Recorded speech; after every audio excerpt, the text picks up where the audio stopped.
Hi Taurus, welcome to Higher Source Tarot for your weekly tarot check. This is for the week of February 7th through the 14th. So we'll be landing on Valentine's Day here at the end of the week. If you are new to the channel, I post new readings every Friday and then again Monday or Tuesday. So you can always check back in a couple of days and watch a new reading if a reading doesn't resonate. I do want to thank everyone who's subscribed.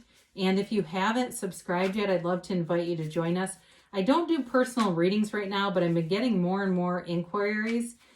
If I ever change that, and it's mainly a schedule issue right now for me, I'll make an announcement on the channel. So if you subscribe, you'll see whenever there's an announcement. So that would kind of keep you up to date if that's changed. So let's begin and get the advice for Taurus. Sun, Moon, Rising, and Venus. What does Taurus need to know, please? What advice do you have for Taurus? All right, so we will do our tarot reading here. Then we will do an Angel Answers Oracle card reading, or you can ask a yes, no, and a timeline kind of question. So you begin here with the Five of Swords, the Eight of Wands, the Moon, and the Ten of Wands. You've got the Death card, Justice, the King of Swords, and the Queen of Cups. Well, okay, right off the bat, and I know some readers wouldn't love this, or some people, I don't know who wouldn't love it, but there's an apology. If you're having beef with somebody, they're definitely wanting to apologize to you. I get that. I got it right away. So I felt like this is definitely an important message here. You've got Scorpio, Libra here, and Pisces. So if you're having it out with one of them, they've got you on their mind, and I do feel like they think about this. I mean, you could almost have the devil here. I almost feel like they're obsessed with it. So if it's been a breakup or it's just it's a friend or a relative, it does feel like it's somebody close to you, though. I mean, this isn't somebody at work who drank the last cup of coffee and left the pot on a hot burner empty. It's more than that. You know, you've got here air, water, and fire too, but yeah, so I do feel like whatever this is with this Five of Swords, it really is about moving on from this conflict. And it may have felt like it was incredibly important at the time, but I feel like the more distance you get from this, the less important it becomes. And I do feel like you've got some focus on other things anyway. I don't know if you're into writing or something like that, but I do see somebody writing a lot. And so it may be a book or something, or a blog you're working on. Whatever you're doing that has nothing to do with this, keep doing it, because that's what's creating the shift. Not focusing on whatever this conflict was, because really you don't have to attend every fight you're invited to. And so your distance and silence is changing the energy field around this. If, you know, I mentioned you've got communication coming in here with the Eight of Wands. Now, if it's not an apology for you, there could be a new relationship too. That may also be part of this. And it has to do with the death of an old one. And I don't mean that in a physical sense, but it really is about, you know, grieving that loss. When we break up with somebody, there is a period of grieving, and it's the dream that died.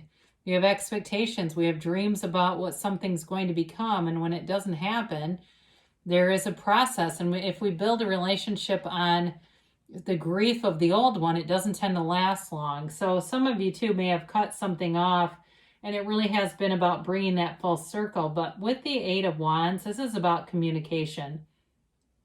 It also is the arrows of love too. So I mention that because if it's a relationship, there will be communication, or there is somebody new here.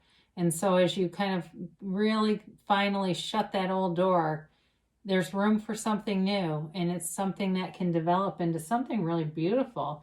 There's definitely strength in this reading with those major arcana here and the King of Swords too. So the moon shows up here, and again, it's Pisces energy, but it also has this pool of consciousness here, and it's really telling you that everything develops from the seat of the soul, from that pool of consciousness. We can go through life with a very noisy mind unless we master those processes to quiet that mind. I listened to Bruce Lipton recently, and he talked about energy psychology and just sort of a new movement to release some of the programming from the subconscious, those things that we learn in the first 7 years of life that seem to kind of take over in our lives. And we look around and we go, how in the hell did I get here? Well, it's not really from this pool. It's from all of those limiting beliefs that were layered on top of you as you went through life.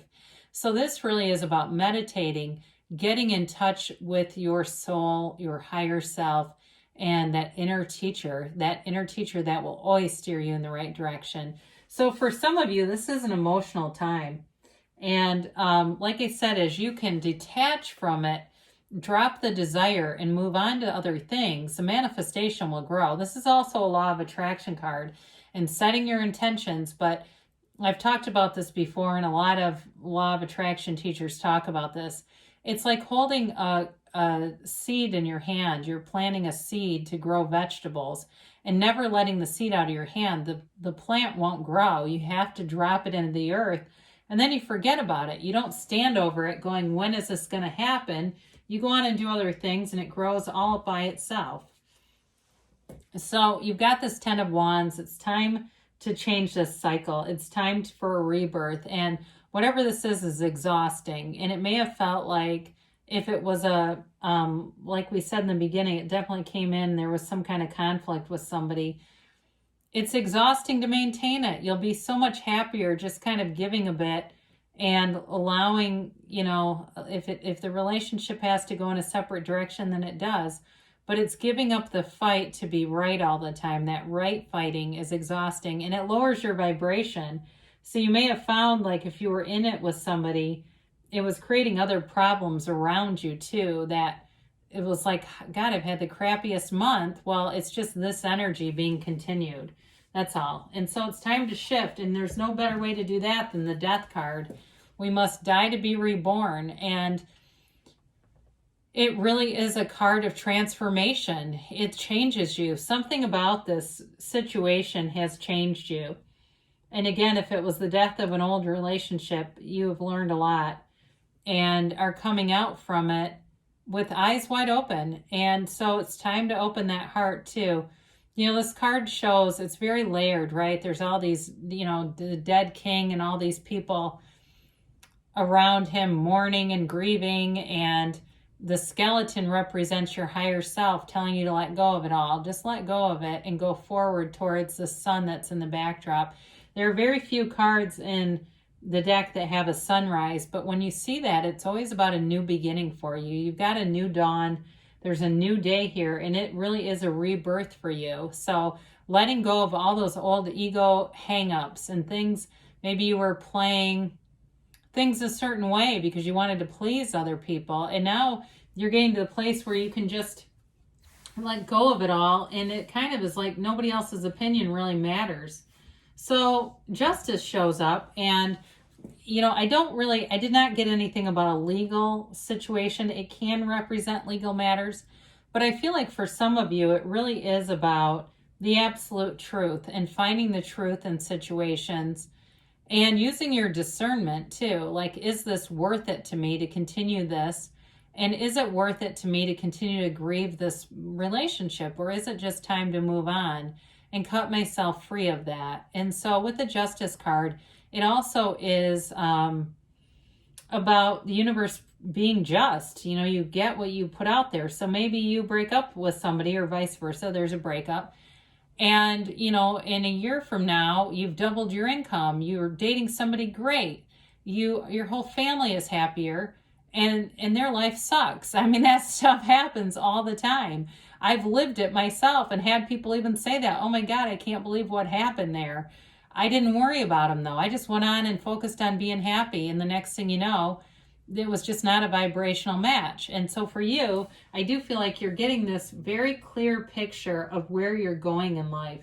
And the King of Swords indicates it even more. Now, he can be a little cold, but for some of you, he's also the card of the lawyer. So you do have justice plus what can be the card of the lawyer or the surgeon.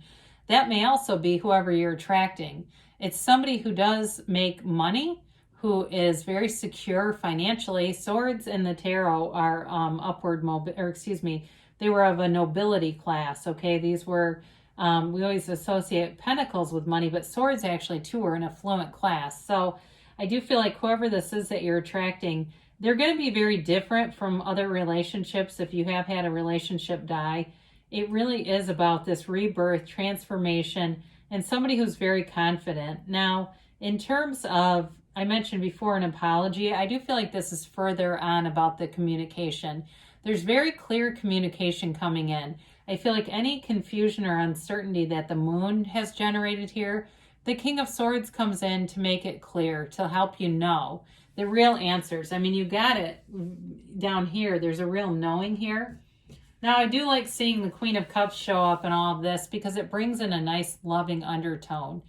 It brings in that humanity and that compassion, because some of the cards here can be a little bit stilted. They're kind of rigid and sharp, and they make things clear, but they don't bring in the warmth that this does. So it's also too, though, kind of like the moon, a card of using your own intuition. So for some of you, allow through the meditation practices for your intuition to become your guide, because I feel like you're in a period where you're highly intuitive.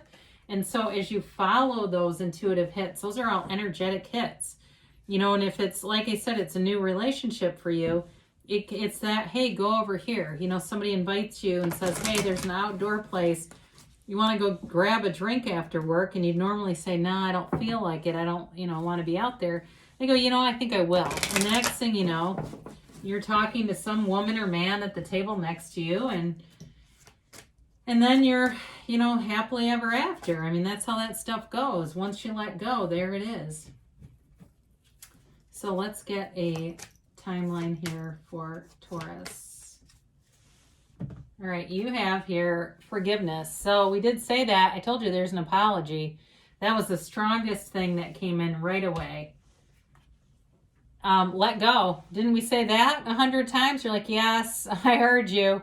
Let go and let the universe. Let go and know that the universe is always on your side, trying to interact with you and trying to bring in your heart's desires. So once you communicate it, go find something else to do so that you're not just focused on that one area. And the next thing you know, there it is. You've got the situation will improve. And there's definitely, like I said, a rebirth here, but there is conflict here too. So if that really resonates with you, things are improving and things are going to move in a better direction. It's just about shifting the energy out of that pocket of conflict and into the broader whole of who you are. And even if the person you're in conflict with doesn't do it, it doesn't matter.